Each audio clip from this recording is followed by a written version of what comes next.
Next concept है trigonometric function, जो कि चैप्टर का नाम है। तो क्लास 10th में हमने जो है एक्यूट एंगल्स में ट्रिग्नोमेट्रिक रेशियोज को पढ़ा था 0 से 90 डिग्री तक।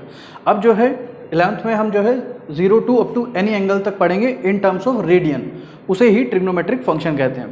तो फॉर एग्जांपल एक हम यूनिट सर्कल ले लेते हैं। यूनिट सर्कल का मतलब है जिसकी रेडियस 1 है, और नाउ मान लेते हैं कि इसका जो सेंटर है वो एक्स एक्सिस और वाई एक्सिस के ओरिजिन पर है। ये ओरिजिन मान लीजिए, कोऑर्डिनेट इसके 0 0, ये एक्स एक्सिस और ये वाई एक्सिस।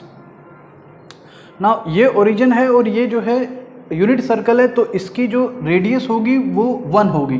तो अगर ये रेडियस 1 है तो इस पॉइंट के हम कोऑर्डिनेट बोल सकते हैं 1, 0। ठीक है। नाउ एक लाइन ले लेते हैं और इसका एक्स एक्सिस के साथ अगर एंगल हम मान लेते हैं एक्स है। ठीक है। तो ये जो लाइन है ये सर्कल की रेडियस ही है, तो इसकी लेंथ भी 1 यूनिट होगी। अब इस पॉइंट पे अगर एक परपेंडिकुलर फोल्ड कराएं,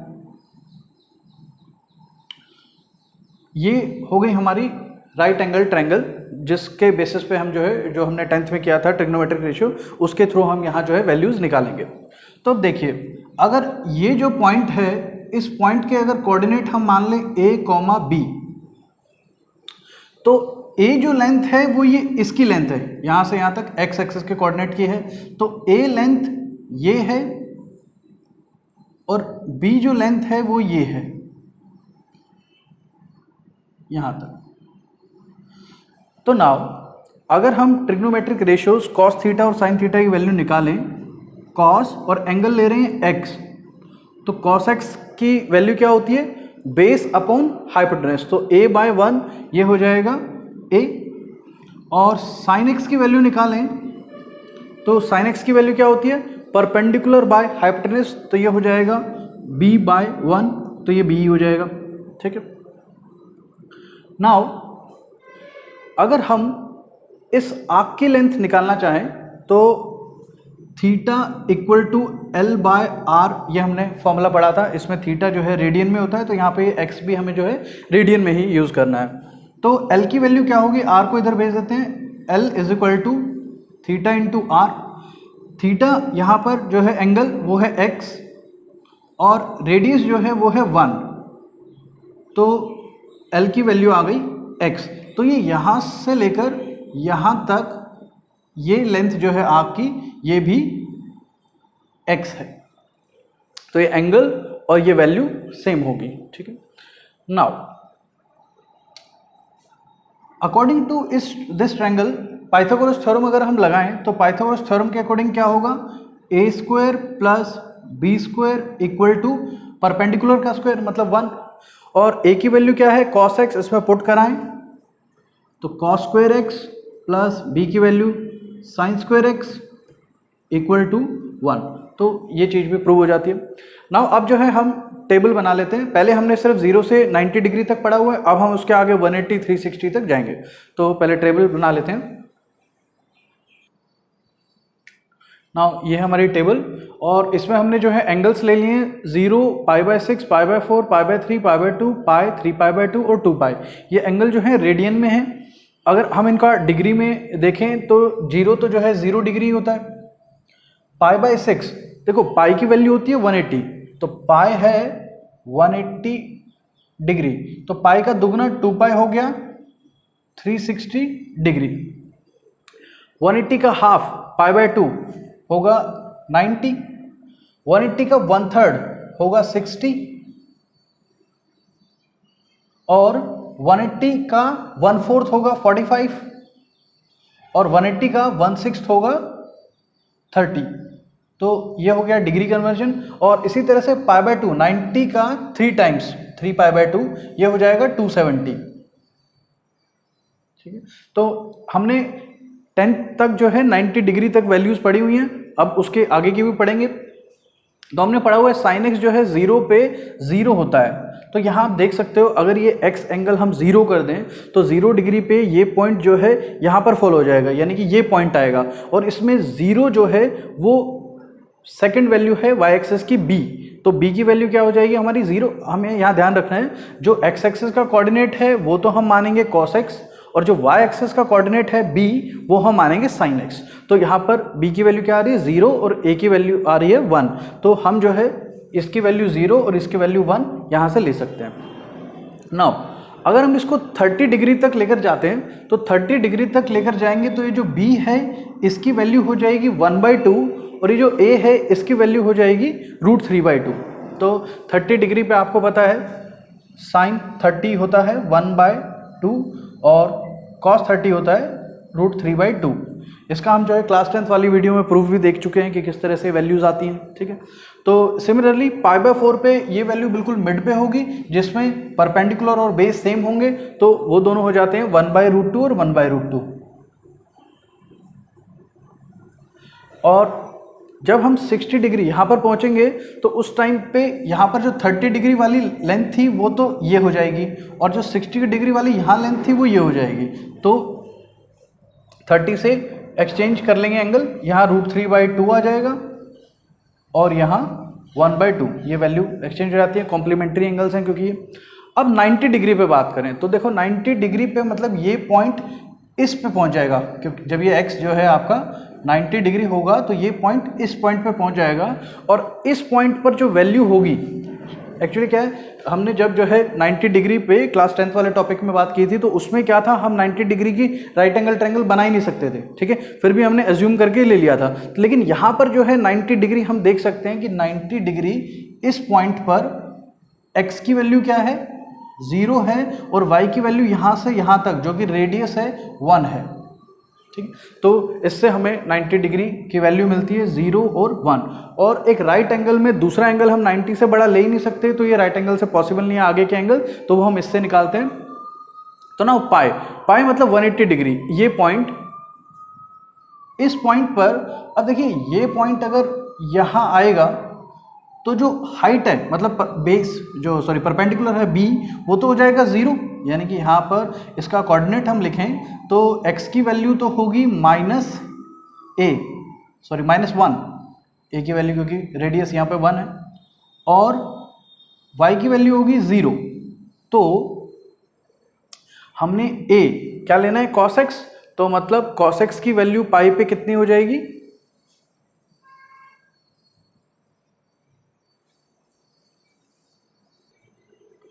सॉरी ये मैंने गलत लिख दिया, यहाँ पर जो इस पॉइंट पर 90 डिग्री पे ये जो थी ये a की वैल्यू थी, ये जो थी ये b की वैल्यू थी, तो a तो cos x होता है, तो cos x जो है यहाँ पर 1 की जगह 0 आएगा और sin x जो है b की वैल्यू होती है वो आएगी यहाँ पर 1। नाउ पाई 180 डिग्री पे यहाँ पर जो है फर्स्ट वैल्यू a की है -1 तो वो आएगी cos x में, और सेकेंड वैल्यू जो है वो b sin x की है तो 0 आएगा यहाँ पर, ठीक है। अब 3π/2 मतलब इस एंगल 270 डिग्री ये होता है यहाँ पर, तो इस पॉइंट पे अगर बात करें तो इस पॉइंट की वैल्यू होगी x की वैल्यू हो जाएगी x की वैल्यू हो जाएगी 0 और y की वैल्यू -1। तो नाउ cos x a है तो ये हो जाएगा 0 और sin x b है तो ये हो जाएगा -1, और 2π मतलब 360, तो 360 वापस जो है 0 पे आ जाएगा। तो आप याद रख सकते हैं कि 360 की वैल्यू या 2π जो है 0 डिग्री ही होता है, तो इसमें सेम वो 0 वाली वैल्यू आ जाएंगी, 1 और 0 है, 1 जो है cos की है और 0 जो है वो sin की है। नाउ अब 10 की बात करें तो 10 जो है आपको पता है 10 होता है sin x by cos x, और sin x की वैल्यू क्या है b है और cos x की वैल्यू क्या है a है। तो 10x के लिए जैसे हम इनको डिवाइड करा सकते हैं, तो 0/1 जो है 0 आएगा, और ये हमने किया था पहले √2 से √2 कटेगा, 2 से 2 कटेगा, 1/√3, ये दोनों कैंसिल हो जाएंगे, 1 आएगा, 2 से 2 कट होगा √3, और 1/0 होता है इन्फिनिटी, 0/-1 0, -1/0 अगेन इन्फिनिटी, और 0/1 0। और इन्फिनिटी वैल्यू किस तरह से जाती है आप यहाँ पर देख भी सकते हो। 10x जो है b/a की रेशियो है, तो जब हम इस पॉइंट पर पहुंचेंगे तो हमारी जो cos x की वैल्यू है, यानी कि a की वैल्यू यहाँ आते आते 0 हो जाएगी, ठीक है। इससे जस्ट 1 डिग्री या जो है बहुत नेग्लिजिबल पहले तक भी वो वैल्यू जो है 0 नहीं होगी, 0 से थोड़ी सी बड़ी होगी, ठीक है। तो 0 के नियर जो वैल्यू होती है उससे अगर हम डिवाइड करते हैं तो आंसर जो है हमारा बहुत बड़ा आता है, तो इसलिए एग्जैक्टली 0 पे जो है ये इनफाइनाइट हो जाएगा, ठीक है।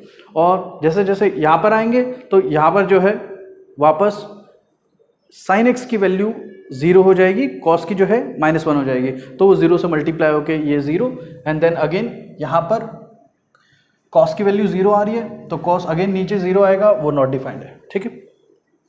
सिमिलरली कोसिकेंट एक्स निकाल लेते हैं। कोसिकेंट एक्स का फॉर्मूला होता है 1/sin x, तो sin x का उल्टा, तो 0 का उल्टा देखो 0 बाय में यहाँ पे हम 1 मान सकते हैं, कोई भी नंबर मान सकते हैं, तो 0 का उल्टा मतलब 1/0 जो कि नॉट डिफाइंड होता है। अदरवाइज हम यहां से देख लेते हैं, देखिए कोसिकेंट एक्स जो है, कोसिकेंट एक्स की वैल्यू होती है 1/sin x, और sin x की वैल्यू यहां पर क्या है, b है। तो अगर हम 0 पे देखें b की वैल्यू, सेकेंड वाली वैल्यू है 0, तो 1/0 क्या हो जाएगा, नॉट डिफाइंड या इन्फिनिटी, ठीक है। और 30 डिग्री पे इसका अगेन उल्टा या 1/b, b की वैल्यू यहाँ पे 2 होगी, ठीक है। तो ये हो जाएगा इसका उल्टा 2, इसका उल्टा √2, इसका उल्टा 2/√3, और यहाँ 1 का उल्टा 1 ही होगा। या अदरवाइज हम यहाँ पे देख लें 90 डिग्री पे b की वैल्यू क्या है 1, तो 1/1 क्या हो जाएगा, 1 हो जाएगा। और 180 डिग्री पे यहाँ पर साइन की वैल्यू अगेन 0 आ जाएगी, तो 1/0 ये फिर से इनफाइनाइट। यहाँ पर b की वैल्यू -1 है, तो 1/-1 कितना होगा, -1 होगा, तो ये -1, और वहाँ पर अगेन 0, तो वही सेम 0 वाली वैल्यू इनफाइनाइट, ठीक। सीकेंट एक्स जो है वो कॉस का उल्टा होता है, secant x equal to 1/cos x, तो इसको आप एक तरह से 1/a बोल सकते हैं। तो फर्स्ट में a की वैल्यू 1 है, तो 1/1 जो है 1 होगा, और बाकियों में हम cos का उल्टा कर लेते हैं, तो ये 2/√3, ये √2, और ये 1/2 का उल्टा 2। और 90 डिग्री पे देखें, 90 डिग्री पे cos की वैल्यू 0 है, तो 1/0 यहाँ पर हो जाएगा इनफाइनाइट। यहाँ पर cos की वैल्यू -1 है, तो 1/-1 ये वाला पॉइंट हो जाएगा -1, और 3π/2 यहाँ पर जो है cos की वैल्यू अगेन 0 आ गई, तो 1/0 ये हो जाएगा आपका इनफाइनाइट, और 2π पे अगेन वही same value 1।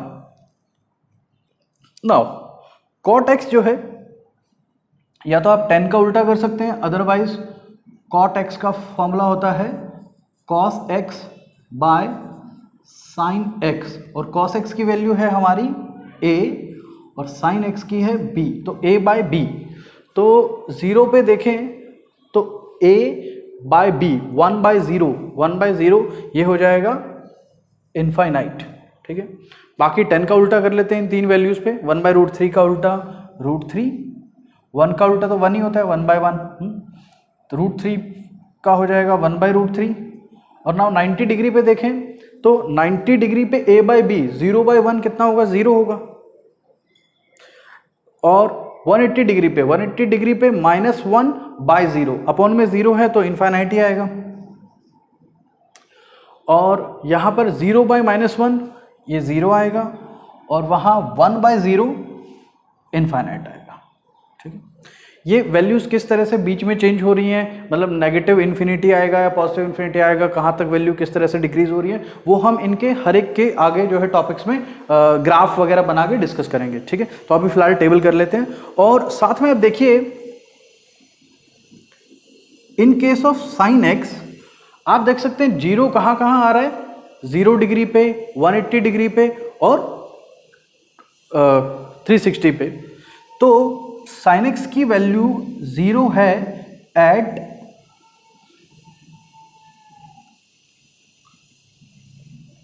x equal to 0 degree,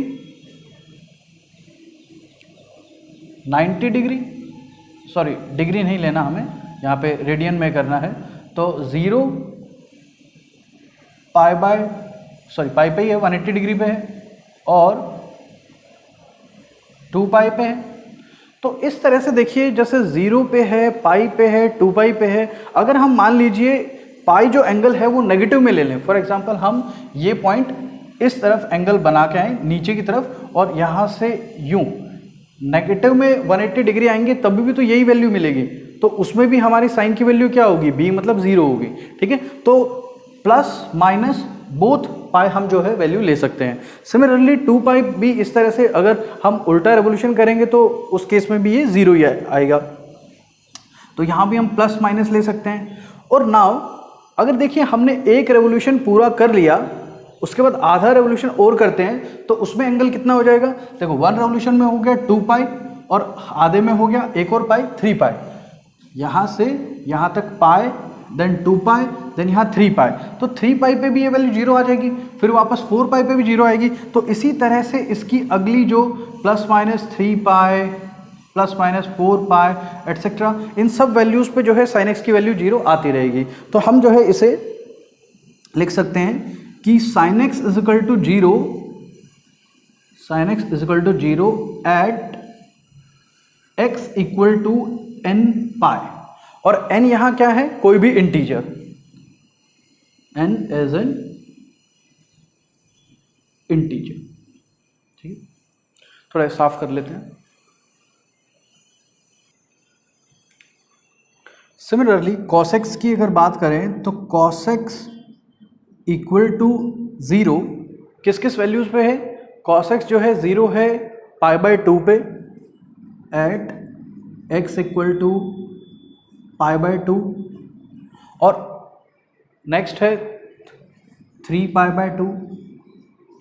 similarly जैसे x cos की वैल्यू जो फर्स्ट वाली होती है a, cos x की वैल्यू है यहाँ a, और sin x की वैल्यू है b, तो cos x की वैल्यू 0 होती है 90 डिग्री पे। अगर हम इधर से negative 90 degree latte, negative pi by 2 लाते, तो वो भी क्या होता, 0 होता, तो प्लस और माइनस दोनों पे ही ये जो है 0 होगा। इसी तरह से ये भी प्लस माइनस 3 पाई बाय 2 पे होगा। अब देखो इनमें क्या हो रहा है, हर एक में पाई ऐड होता जा रहा है, 180 ऐड होता जा रहा है, तो जैसे पाई बाय 2 में पाई ऐड करेंगे तो 3 पाई बाय 2 आएगा, 3 पाई बाय 2 में पाई ऐड करेंगे तो नेक्स्ट वैल्यू आ जाएगी प्लस माइनस 5 पाई बाय 2, फिर इसमें पाई ऐड करेंगे तो ये हो जाएगा प्लस माइनस 7 पाई बाय 2, ठीक है, और इसी तरह से आगे चलता रहेगा। तो नाउ यहाँ पर हम बोल सकते हैं कि cos x जो है वो 0 है एट x इक्वल टू, अब देखिए यहाँ पर एक तरह से हम 1 मान सकते हैं, 1, 3, 5, 7 ये ऑड नंबर्स आ रहे हैं, तो ऑड नंबर के लिए क्या लिखते हैं, 2n प्लस 1, और साथ में पाई बाय 2 है तो पाई बाय 2 ले सकते हैं, ठीक है। तो x की वैल्यू ये होगी at cos x is equal to 0 पे, और यहाँ पर जो n है वो यहाँ भी n belongs to n integer z, ठीक है। नाउ अगर 10x की बात करें तो 10x भी सेम 0 साइन वाली वैल्यू पे होगा, क्योंकि ये देखिए साइन वाली वैल्यूज पे ही जो है 10 0 है, तो सेम रहेगा। और अगर हम बात करें कॉसिकेंट x की, कॉसिकेंट x 0 कभी होता नहीं है, सीकेंट x भी 0 नहीं होता है, ठीक है। कॉट क्योंकि कॉसिकेंट और सीकेंट दोनों की वैल्यू 1 से हमेशा बड़ी होती है, ठीक है, 1 से बड़ी या -1 से छोटी, -1 से 1 की रेंज में इन दोनों की वैल्यू होती ही नहीं है। और 10 की वैल्यू साइन वाले एंगल्स पे होती है, मतलब 10x इक्वल टू 0 एट x इक्वल टू सीधा हम n पाई ले सकते हैं, ठीक है। और कॉट की बात करें तो कॉट जो है वो कॉस वाली वैल्यूज पे 0 होता है, तो कॉट x इक्वल टू 0 एट x equal to 2n plus 1 pi by 2। और देखिए 10x का फॉर्मूला क्या होता है, 10x का फॉर्मूला होता है sin x by cos x। तो अगर इसमें cos x की वैल्यू 0 आ गई, मतलब cos x की वैल्यू इन वैल्यूज पर 0 होगी, तो वहां पर तो tan x डिफाइंड ही नहीं होगा, तो tan x का ये फॉर्मूला हम लिख ही नहीं सकते। तो हम लिखेंगे कि tan x जो है sin x by cos x होता है at x should not be equal to cos की वैल्यू जब 0 होती है, तो क्या होगा 2n प्लस 1 पाई बाय 2। तो x की वैल्यू जो है 10 में 2n प्लस 1 पाई बाय 2 होनी ही नहीं चाहिए, ठीक है। सिमिलरली कॉट में जो है वो कॉट का फॉर्मूला होता है cot x equal to cos x by sine x। तो यहां पर अगर देखें तो साइन की वैल्यू 0 मतलब n पाई, यहां पर जो है n पाई एंगल नहीं आना चाहिए, तो x should not be equal to n pi in case of cot pi, cot x, ठीक है। तो इसमें एंगल्स में इतना ही, एंड इसमें सीकेंट और कॉसिकेंट के केस में भी जो है नॉट डिफाइंड होता है, तो उसके लिए भी हम थोड़ा लिख सकते हैं कि सीकेंट x जो है जैसे 1 बाय कॉस x होता है, तो इसकी वैल्यू जो है cos x के केस में 0 यानी कि ये नहीं होना चाहिए, तो x should not be equal to 2n plus 1 pi by 2। और सिमिलरली कॉसिकेंट x जो है वो होता है 1 बाय साइन x, तो इसमें साइन x 0 नहीं होना चाहिए, साइन x 0 है, x इक्वल टू n पाई पे, तो हम लिखेंगे इसमें x की वैल्यू n पाई नहीं होनी चाहिए, ठीक है। तो ये टॉपिक इतना ही है बस।